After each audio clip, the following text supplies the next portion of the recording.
प्यारे बच्चों, welcome to my channel Verma study 2020 बुकलाना। मैं यूपी बोर्ड के क्लास 11 के छात्र छात्राओं के लिए इकोनॉमिक्स हिंदी माध्यम से मैं फुल कोर्स कराऊंगा। यदि आप फुल कोर्स करना चाहते हैं तो मेरे चैनल को सब्सक्राइब कीजिए और बेल आइकन को प्रेस करना न भूलें, ताकि जो भी वीडियो मैं अपलोड करूं उसका नोटिफिकेशन आपको सबसे पहले मिल सके। प्यारे बच्चों, भारतीय अर्थव्यवस्था का विकास बुक में चैप्टर तीसरा चल रहा है, उदारीकरण, निजीकरण और वैश्वीकरण। इसमें जो है पार्ट 3 अर्थात वीडियो तीसरा है। इससे पहले वाले वीडियो में हमने उदारीकरण के बारे में बहुत अच्छे से बताया है। अगर आप नहीं पढ़े हैं तो आई बटन को क्लिक करके पढ़ लें। आज हम लोग इसमें पढ़ेंगे निजीकरण, प्राइवेटाइजेशन। देखिए, निजीकरण की परिभाषा बहुत आसान है।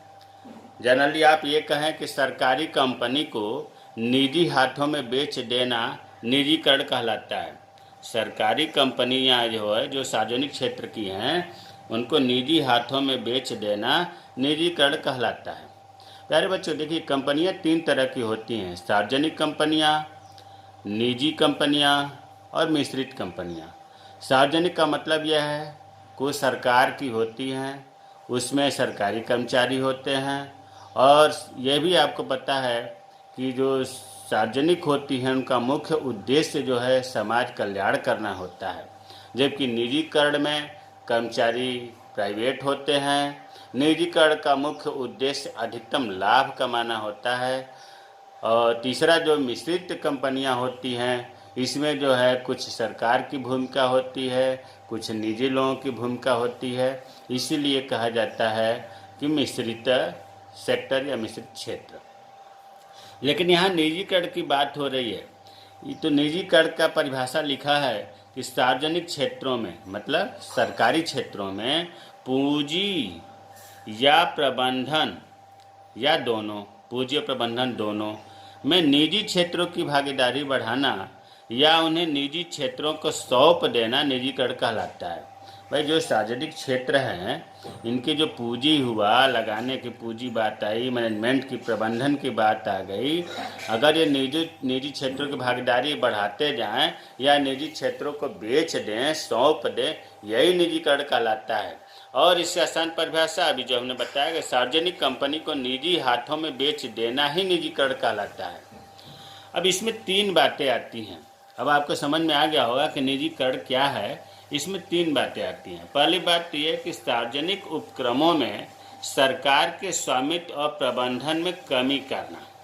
भाई, जो सरकारी क्षेत्र है, मान लो कि सरकारी क्षेत्र में 100% सरकार की है।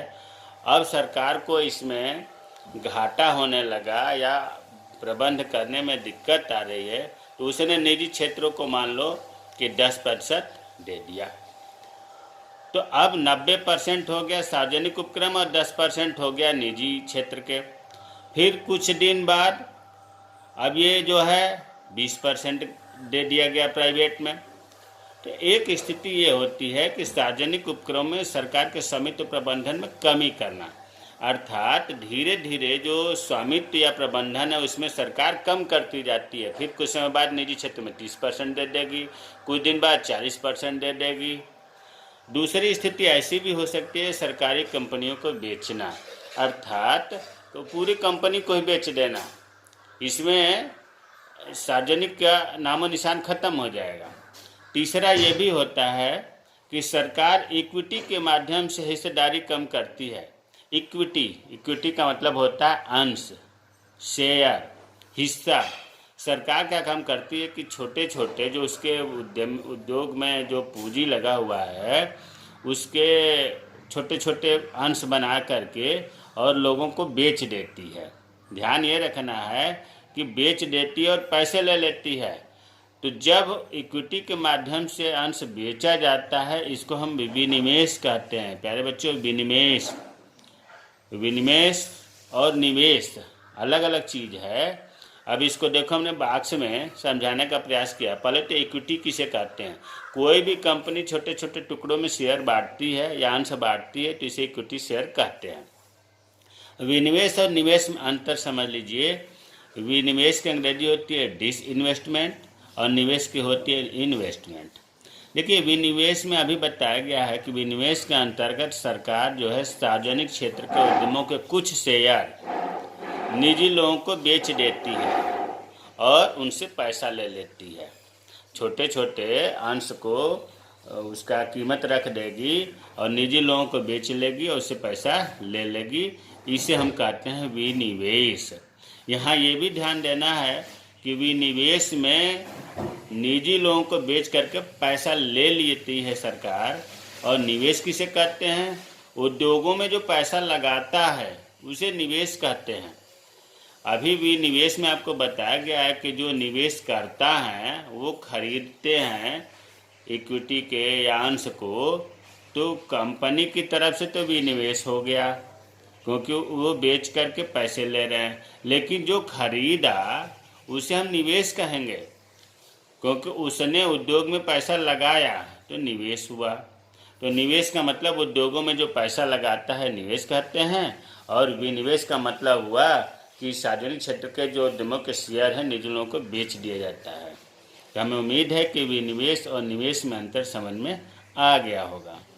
अब देखिए, कंपनियां अभी हमने बताया था कि 3 तरह की कंपनियां होती हैं, सार्वजनिक क्षेत्र की, निजी क्षेत्र की और मिश्रित क्षेत्र की। देखिए, जब 1947 में अपना देश स्वतंत्र हुआ, 1947 से लेकर 1990 तक, अर्थात लगभग 40 साल 43 साल के बीच में सार्वजनिक क्षेत्र की बहुत ज़्यादा जोर दिया गया सरकार के द्वारा। क्योंकि ये माना गया कि सार्वजनिक क्षेत्र के जो उद्योग हैं वो उत्पादन करेंगे तो उसका लाभ सरकार को होगा और उससे जन कल्याण योजनाएं आसानी से चलेंगी। आयात को रोक दिया गया, आयात को प्रशुल्क दर शुल्क लगा करके, टैक्स लगा करके कम कर दिया गया। आयातित मात्रा को निर्धारित करके कम कर दिया गया ताकि यहाँ के जो अंदर के आंतरिक उद्योग हैं वो काफ़ी तरक्की करें। लेकिन प्यारे बच्चों, इस 40 साल में अगर हम 50 से 90 मान लें तो 40 साल हुआ। 40 साल के बीच में जितनी उम्मीदें थीं उसके हिसाब से उद्योगों से लाभ नहीं हुआ। फिर लाभ नहीं हुआ तो 1991 में आपको पता है नई आर्थिक नीति लागू किया गया था। उस समय प्रधानमंत्री पीवी नरसिम्हा राव थे और वित्त मंत्री डॉक्टर मनमोहन सिंह थे। इन्होंने नई आर्थिक नीति लागू किया, 1991 में लागू हुआ। तो उसमें जो है निजी क्षेत्र की भूमिका बढ़ाई जाने लगी और तब से आज तक बढ़ाई जा रही है धीरे धीरे। इसमें ये माना जाता है निजी क्षेत्र में कि निजी क्षेत्र में लोग ज़्यादा काम करेंगे, सरकार की भूमिका कम रहेगी, हस्तक्षेप कम रहेगा, तो लाभ ज़्यादा होगा। अब मिश्रित क्षेत्र आपको बता दिया कि इसमें कुछ हिस्सा सार्वजनिक क्षेत्र की है, कुछ मिश्रित क्षेत्र की है। अब देखिए, सार्वजनिक क्षेत्र की कुछ कंपनियों के नाम: भारतीय railway, air India, IOC Indian oil corporation, national thermal power corporation, oil natural and gas commission, SAIL steel authority India limited. ये सब जो है सरकारी कंपनियां हैं वर्तमान में। वो अलग बात है कि अब रेलवे का भी निजीकरण हो रहा है। तो अब कुछ रेलवे का निजीकरण हुआ, कुछ सार्वजनिक क्षेत्र में है, तो रेलवे अब मिश्रित क्षेत्र में कहा जाएगा। निजी क्षेत्र की कुछ कंपनियों का नाम मैं बता दूं जो 1991 के बाद ये निजी क्षेत्र में पूर्ण रूप से आ गई। टाटा ग्रुप है, गोदरेज ग्रुप है, रिलायंस ग्रुप है, मारुति महिंद्रा कंपनियां हैं। ये निजी क्षेत्र की कंपनियां हैं, प्राइवेट कंपनियां हैं। तो अब निजीकरण के लाभ। निजीकरण से क्या लाभ है? देखिए, पहला लाभ तो यह है कि जब सरकार निजीकरण करती है, किसी चीज़ को बेचती है, तो उसे एक साथ ढेर सारे रुपए मिल जाते हैं और उसे जन कल्याण का कार्य आसानी से करने के लिए पैसे मिल जाते हैं। दूसरा है कि बजट निकालने की ज़रूरत नहीं होती। जैसे मान लीजिए कि रेलवे का बजट हर साल निकाला जाता है, अगर रेलवे को हम निजीकरण में दे दें तो रेलवे बजट भी निकालने की ज़रूरत नहीं पड़ेगी। तीसरा है, निजीकरण से कार्य क्षमता बढ़ जाती है क्योंकि मुख्य उद्देश्य लाभ कमाना होता है। अभी हमने ऊपर बताया था कि जो सार्वजनिक क्षेत्र की कंपनियां होती हैं, सरकारी कंपनियां होती हैं, इनका मुख्य उद्देश्य होता है लाभ समाज कल्याण का कार्य करना, जबकि निजीकरण के कंपनियों का मुख्य उद्देश्य होता है अधिक से अधिक लाभ कमाना। तो अधिक से अधिक लाभ कमाने के लिए वो कार्य ज़्यादा करते हैं, उसमें कर्मचारी अर्थात प्रत्येक कर्मचारी की कार्य क्षमता बढ़ जाती है, ज़्यादा करते हैं उत्पादन। चौथा, लाल फीताशाही का अंत हो जाता है। मतलब इसमें जो बड़े बड़े अधिकारी हैं जो बिना किसी वजह से कार्यों में देरी करते हैं, सरकारी क्षेत्रों में पूरा प्रोजेक्ट एक किसी व्यक्ति के सिग्नेचर के बिना कैंसिल हो जाता है, रुका पड़ा रहता है, ये सब समस्याएं समाप्त हो जाती हैं निजीकरण क्षेत्रों में। अगला है, निजीकरण उत्पादन में विविधीकरण को प्रोत्साहित करता है। सार्वजनिक क्षेत्र की जो कंपनियां हैं केवल एक प्रोडक्ट तैयार करती हैं, जबकि निजीकरण में अधिक से अधिक लाभ कमाना है तो जो निजीकरण कंपनियां हैं वो कई प्रकार के प्रोडक्ट को, विविध प्रकार के प्रोडक्ट को उत्पादन करती हैं। अगला है, निजीकरण में उद्यमी घरेलू तथा अंतर्राष्ट्रीय प्रतियोगी वातावरण के हिसाब से करते हैं। निजीकरण कंपनियां जो हैं उनका आंतरिक मतलब उनके दिमाग में तो ये रहता है कि हम ऐसा प्रोडक्ट तैयार करें जो कि अपने देश के अंदर तो खूब बिके ही, अंतर्राष्ट्रीय स्तर पर भी हम छा जाएं। अर्थात उनके अंदर कंपटीशन की भावना की बात रहती है, इसलिए वो बहुत ज़्यादा उत्पादन करते हैं, गुणवत्ता का भी ध्यान में रखते हैं ताकि अंतर्राष्ट्रीय स्तर पर भी हमारा उत्पाद अधिक से अधिक बिके। अगला है, इसमें लागत कम होने के साथ साथ उपभोक्ता का संतुष्टि का भी ध्यान रखा जाता है। इसमें जो उत्पादन होता है, जो निजीकरण कंपनियां वो इस बात का ध्यान रखती हैं कि इसमें जो लागत आ रही है वो कम से कम आवे। इसके लिए वो नई नई तकनीक का प्रयोग करती हैं, ज़्यादा मात्रा में उत्पादन करती हैं ताकि लागत कम से कम आवे। और ऐसा नहीं है कि केवल लागत का ही ध्यान रखा जाएगा, बल्कि ग्राहकों की संतुष्टि का भी ध्यान रखा जाता है ताकि आने वाले समय में बाजार में उसकी मांग ज़्यादा रहे। अगला है, निजीकरण में फैसले या निर्णय तेजी से लिए जाते हैं। अधिक लाभ कमाने के लिए नई नई तकनीकों का प्रयोग किया जाता है। अभी हमने बताया भी था कि लाभ कमाने के लिए नई नई तकनीकों का प्रयोग किया जाता है। भ्रष्टाचार कम होता है। भ्रष्टाचार का एक उदाहरण देख लीजिए, जैसे पहले बिजली सरकारी थी तो बिजली बहुत कम आती थी, चोरी ज़्यादा होती थी और क्या होता था, बिजली विभाग घाटे में रहता था। लेकिन जैसे ही ये प्राइवेट कंपनी को दे दिया गया, बिजली बहुत ज़्यादा आ रही है, अब तो कटौती भी बहुत कम हो रही है, अर्थात बिजली में सुधार हुआ। अगला है, राजनीतिक दबाव खत्म हो जाता है। जो सार्वजनिक क्षेत्र की कंपनियां हैं उनमें दबाव ज़्यादा रहता है, प्राइवेट या निजीकरण में इसका समस्या समाप्त हो जाता है। अगला है, प्राइवेट कंपनी दीर्घकालीन प्लान बनाती हैं जबकि सरकारी कंपनी 5 वर्ष के लिए बनाती हैं। प्यारे बच्चों, अगर जो है निजीकरण कंपनी है, कोई प्राइवेट कंपनी है, तो बहुत लंबे समय तक प्लान बनाती है कि हमें इतने साल में इतना उत्पादन करते हुए पहुंचना है। जबकि सरकारी कंपनी है, क्योंकि जब 5 साल के लिए गवर्नमेंट ही चुनी जाती है तो 5 साल के लिए ही ज़्यादातर प्लानिंग बनाती हैं, और जिसके वजह से दीर्घकालीन प्लान होने के कारण प्राइवेट कंपनियां ज़्यादा सफल होती हैं। अब आप देखेंगे कि तो लाभ बहुत ज़्यादा है निजीकरण से, लेकिन ऐसा नहीं है। निजीकरण से लाभ तो है ही, हानियां भी खूब हैं। अब हानियां देख लेते हैं।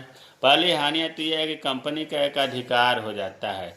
मतलब कंपनी अपने हिसाब से जैसा चाहती है वैसा करने लगती है। किसी को निकाल देना, किसी को रख लेना, किसी की कीमत घटा देना, बढ़ा देना, मोनोपोली हो जाता है कंपनी का।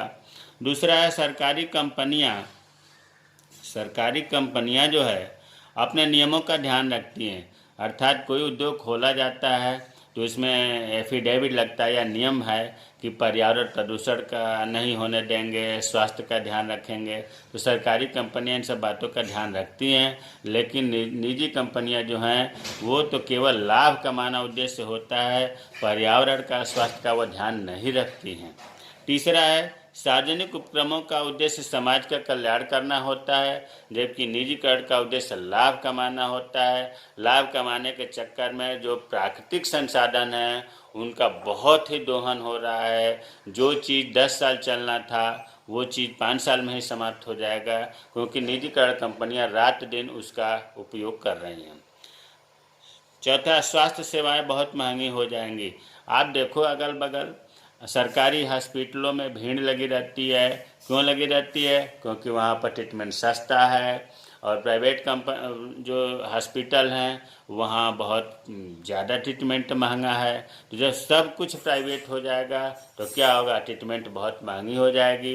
हॉस्पिटल में 1 रुपये में आदमी पर्ची कटा के डॉक्टर से दवा ले लेता है, जबकि प्राइवेट में कम से कम 500 रुपये फीस है। तो स्वास्थ्य सेवाएं स्वाभाविक है कि निजीकरण से महंगी होंगी। शिक्षा सेवाएं बहुत महंगी हो जाएंगी। आज भी देखिए 1 से 8वीं तक फ्री शिक्षा सेवा है शिक्षा के अधिकार के तहत, इतना तक कि उनको ड्रेस भी मिलता है, मिड डे मील खाने को भी मिलता है, निःशुल्क किताबें भी दी जाती है। और प्राइवेट स्कूलों में क्या है कि निःशुल्क तो कुछ है ही नहीं, इसके बाद 4-5 हज़ार रुपये महीने का खर्चा भी आता है। तो जब पूरे विद्यालय को जब निजीकरण कर दिया जाएगा तो क्या होगा? शिक्षा सेवाएं बहुत महंगी हो जाएगी। आम आदमी के बस की नहीं रहेगी जो अपने बच्चों को पढ़ा सके। पब्लिक ट्रांसपोर्ट भी महंगी हो जाएगी, अर्थात किराया भी बढ़ जाएगा। अब देखिए, जैसे मान लीजिए कि सरकारी जो ट्रेनें हैं उनमें किराया बहुत कम है, लेकिन जैसे ही प्राइवेट ट्रेनें चल रही हैं, जैसे तेजस है, इसका किराया बहुत ज़्यादा है। इतना तक कि इसमें हर स्टेप पर है, अगर रात का टिकट लेना है तो ज़्यादा महंगा मिलेगा, साइड लोअर लेना है तो ज़्यादा महंगा मिलेगा। तो कहने का मतलब ये है कि प्राइवेट कंपनियां अपने ढंग से किराया तैयार करेंगी और पब्लिक ट्रांसपोर्ट भी महंगी हो जाएगी। तो ये ढेर सारे निजीकरण से हानियां हैं। अब प्यारे बच्चों, इसके अलावा सरकार जो है, सार्वजनिक उपक्रम मतलब जो कंपनियां हैं सरकारी, उनको उत्साहवर्धन करने के लिए, उनको आगे बढ़ने के लिए, अच्छे उत्पादन करने के लिए जो उन पर निर्णय था, प्रबंधकीय निर्णय, उनमें कुछ छूट प्रदान की, कार्यकुशलता को सुधारने का प्रयास किया है। बल्कि पुरस्कार के तौर पर ये 3 प्रकार के उपक्रम का चुनाव इन्होंने नाम रखा है। मिनी रत्न, जिसको लघु रत्न भी कहते हैं, नवरत्न, महारत्न। ये स्टेज है, जैसे जो बढ़िया प्रदर्शन करेगा उसको मिनी रत्न में शामिल होने के लिए अवसर मिलेगा, और जो मिनी रत्न में अच्छा प्रदर्शन करेगा, अच्छा उत्पाद करेगा मानक को पूरा करते हुए, उसे नवरत्न में जगह मिलेगी। नवरत्न की कंपनियों को जो सर्वश्रेष्ठ उसमें उत्पाद प्रोडक्ट करेंगे गुणवत्ता का ध्यान में रखते हुए, उनको महारत्न में मिलेगा। तो कहने का मतलब यह है कि एक स्टेज है कंपनियों को प्रोत्साहित करने के लिए। अब देखिए, मिनी रत्न को लघु रत्न कहते हैं। ये 2002 में शुरू हुआ था। इसमें कुल 73 कंपनियां इस समय है। इस समय कुल 73 कंपनियां इस समय है, जिसमें फर्स्ट श्रेणी के 61 और सेकंड श्रेणी के 12। खूब पूछा जाता है कि मिनी रत्न कब शुरू हुआ और इस समय कितनी कंपनियां कार्यरत हैं। नवरत्न की बात करते हैं। नवरत्न में वही कंपनियां आएंगी जो मिनी रत्न में हैं। इनकी शुरुआत 1997 में हुई थी। प्यारे बच्चों, यहाँ ध्यान रखना है कि पहले इनकी संख्या नवरत्नों की 16 थी, लेकिन अब 14 हो गई है। पुरानी किताब अगर आप पढ़ेंगे तो 16 मिलेगा, इसलिए कन्फ्यूजन मत होइएगा। अब 14 हो गया। 2 कंपनियां इसमें से महारत्न में चली गई हैं, इसलिए इनकी संख्या 14 हो गई। अब आते हैं महारत्न। महारत्न की शुरुआत 2009 में हुई थी। इनकी संख्या 8 थी, लेकिन अब 10 हो गई है। नवरत्न से जो 2 कंपनी आ गई इसमें, वो अब महारत्न कंपनियों की संख्या 10 हो गई। अब यहाँ 10 उन महारत्न कंपनियों का नाम मैं साथ में बता देना चाहता हूँ, ताकि इधर मिनी रत्न ज़्यादा थे, 73 बताना संभव नहीं है। नवरत्न 14 है, ये भी ज़्यादा है, इसलिए महारत्न का हमने 10 जो हैं। पहला है company IOC, India land corporation. स्थापना 1964 में हुआ था और महारत्न का दर्जा 1910 में मिला। NTPC, national thermal power corporation. स्थापना 1975 में और महारत्न का दर्जा 2010 में। ONGC, oil, natural and gas commission. 1956 में स्थापना हुआ, 2010 में महारत्न में इसे दर्जा मिला। SAIL steel authority India limited 1974 में स्थापना हुआ 2010 में, अर्थात हम ये देखें कि 2010 में 4 कंपनियां जो हैं महारत्न में प्रवेश की। उसके बाद कोल इंडिया लिमिटेड 1975 में स्थापना हुआ, 2011 में जो है इसका दर्जा मिला महारत्न का। BHEL भेल भारत हैवी इलेक्ट्रिकल्स लिमिटेड 1964 में स्थापना हुआ, 2013 में इसका दर्जा मिला। गेल गैस अथॉरिटी इंडिया लिमिटेड 1984 में स्थापना हुआ, 2013 में इसे महारत्न का दर्जा मिला। BPCL Bharat petroleum corporation limited 1977 में हुआ, 2017 में इसे जो है महारत्न का दर्जा मिला। और जो 2 आई नवरत्न से वो है PGCIL power grid corporation India limited और दूसरी है HPCL Hindustan petroleum corporation limited. ये 23 अक्टूबर 2019 को महारत्न में प्रवेश किए दोनों कंपनियां। इसलिए प्यारे बच्चों अब इनकी संख्या 10 हो गई है। यहाँ थोड़ा सा आपको बता देना चाहते हैं कि महारत्न कंपनियां जो हैं इनके मानदंड जो है मतलब नवरत्न कंपनियों को क्या पूरा करना पड़ेगा जो महारत्न में प्रवेश करेंगी। तो इनके मानदंड हम यहाँ लिखे हैं कि पहले तो नवरत्न में उस कंपनी का नाम होना चाहिए। दूसरा है सेबी के अनुसार भारतीय शेयर बाजार में उस कंपनी का नाम होना चाहिए। पिछले 3 वर्षों में प्यारे बच्चों देखो नवरत्न की कंपनियां ही महारत्न में जाएंगी और नवरत्न की कंपनियों का जो है अभी तक हमने बताया उसमें महत्वपूर्ण 3 पॉइंट अब है कि पिछले 3 वर्षों के दौरान जो उसका वार्षिक कारोबार है 25,000 करोड़ रुपए से अधिक होना चाहिए।